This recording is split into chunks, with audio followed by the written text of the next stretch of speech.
Mandolinist and composer Jeff Midkiff returns to Rockford this week, where he performs with the Rockford Symphony Orchestra and connects with students through school outreach. Midkiff spent Thursday visiting Rockford area schools, sharing his story and encouraging students to build a lifelong connection to music.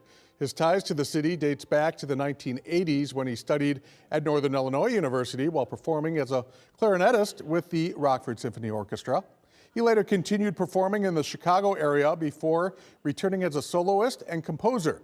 Now Midkiff takes center stage for RSO's America 250 concert, performing mandolin concerto from the Blue Ridge. That's sort of my mission statement. I'm either as an educator or as a performer.